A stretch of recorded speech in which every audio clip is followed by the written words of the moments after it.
Okay, तो ये हमारा टॉपिक है how blood groups are inherited. Inheritance क्या होता है? Transfer of character from one generation to next generation. अब ट्रांसफर ब्लड ग्रुप में के भी कैरेक्टर एक जनरेशन से दूसरी जनरेशन में ट्रांसफर होते हैं। ब्लड ग्रुप किसका एग्जांपल होता है? Multiple allies. मल्टीपल एलीज मतलब हमारा जितना भी ब्लड ग्रुप सिस्टम है उसको गाइड करने के लिए 3 जीन अवेलेबल है। कितनी जीन? कौन कौन सी? IA, IB, IO, जिसमें से IO वाली जीन है रिसेसिव।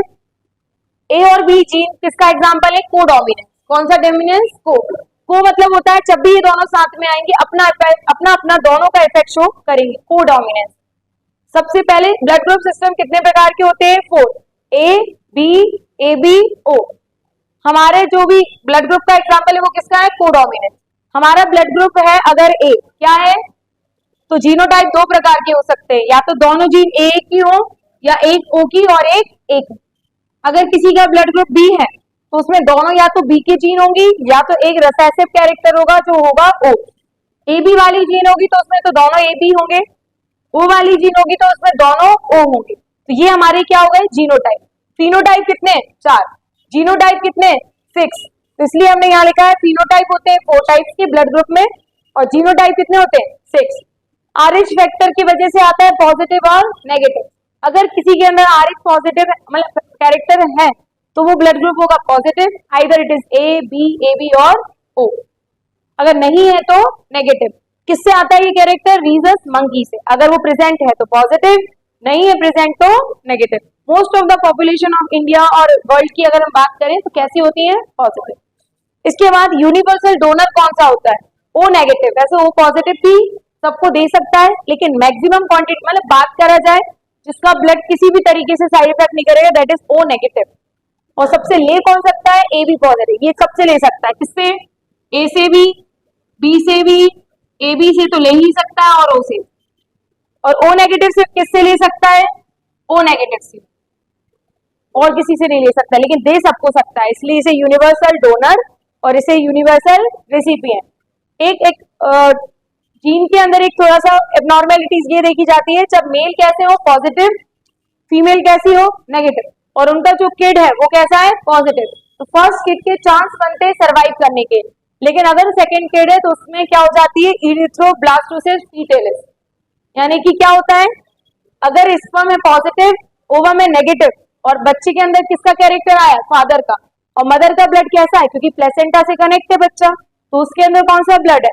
नेगेटिव वाला। तो वो उसके अंदर क्या फॉर्म कर लेता है? एंटीबॉडीज, जिससे उसका सर्वाइव करना क्या हो जाता है? मुश्किल।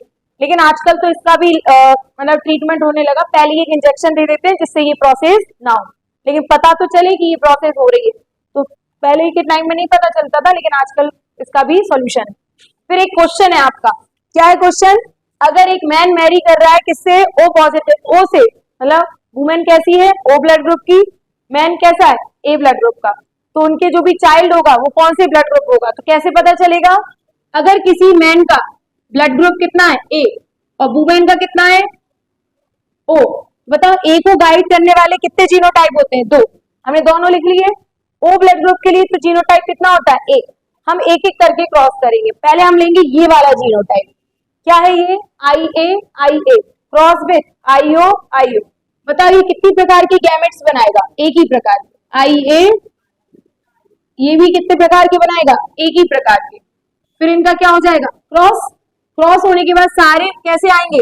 IA, यानी ऑल हैविंग कौन सा blood group? A blood group. यानी जितने भी बच्चे होंगे, 1 हो, 2 हो, 4 हो, सबका ब्लड ग्रुप कितना होने वाला है? A। कितना होने वाला है? A। लेकिन बाई चांस रिसेसिव वाले से उसका क्या हो रहा है? क्रॉस। रिसेसिव मतलब एक है IA, दूसरा है IO, इसमें IO और इसमें भी IO। तो कितने प्रकार के गैमेट बनेंगे? 2। इधर एक ही प्रकार के IO, IO। चलो क्रॉसिंग करो, एक ही क्रॉसिंग O से, तो A ब्लड ग्रुप, एक ही फिर से O से, तो कौन सा ब्लड ग्रुप? Again A। लेकिन ये वाला कौन सा बनेगा? O। ये भी कौन सा बनेगा? यानी 50% चांस है कौन से ब्लड ग्रुप के? A, और 50% चांस है कौन से ब्लड ग्रुप के? O। यानी हो सकता है O ब्लड ग्रुप का चाइल्ड हो या फिर A का। डिपेंड करता है जीन कौन सी है, रिसेसिव है कि डोमिनेंट। नोट कर लो।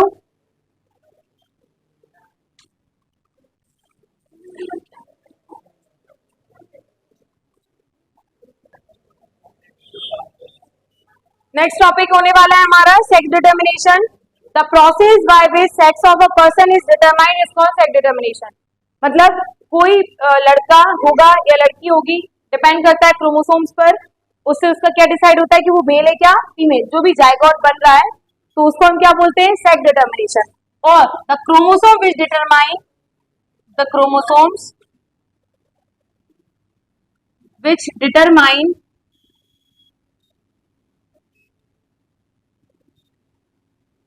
sex of a person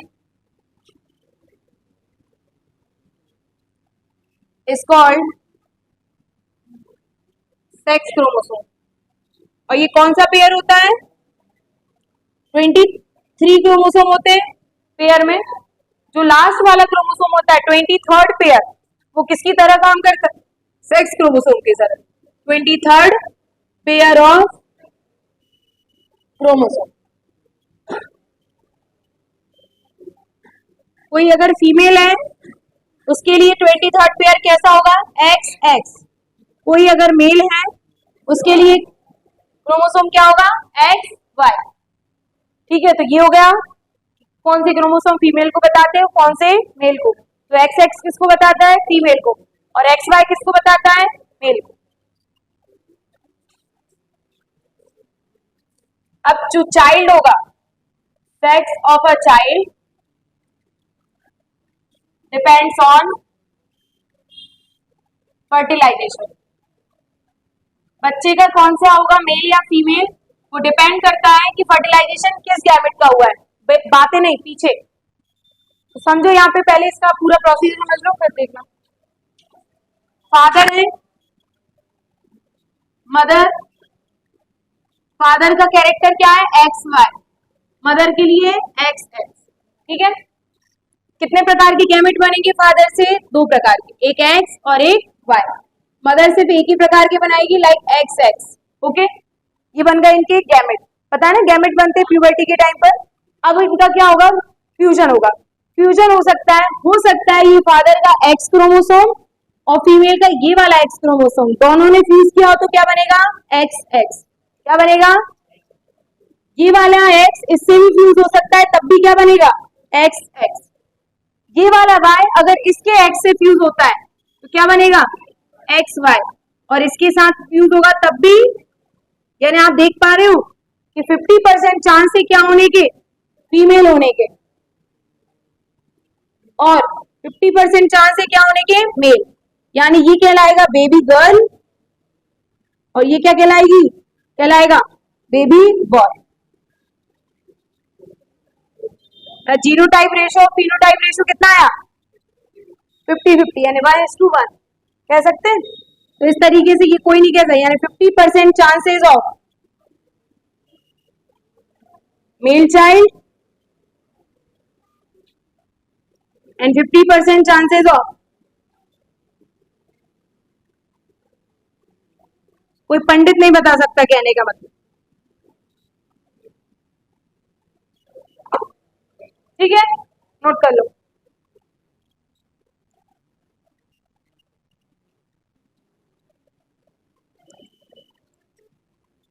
चलो, एक्वायर्ड ट्रेट्स और इनहेरिटेड ट्रेट्स होते क्या है। सबसे पहले एक्वायर्ड, समझो इधर ध्यान से। A trait of an organism which is not inherited but develops in response to environment is called acquired.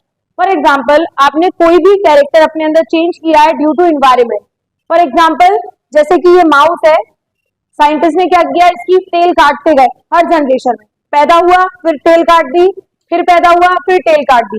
लेकिन वो ये देखते थे कि हर जनरेशन में ये टेल क्या जाती है वापस। इसका क्या मतलब है, ये उसका वो कैरेक्टर है जो उसका इनहेरिटेड नहीं हुआ। इनहेरिटेड मतलब अगली जनरेशन में ट्रांसफर नहीं हुआ। ये जितने भी एक्वायर्ड ट्रेट्स होते हैं, ये आफ्टर बर्थ आप लोग एनवायरनमेंट की वजह से अपने अंदर चेंजेस लाते हो।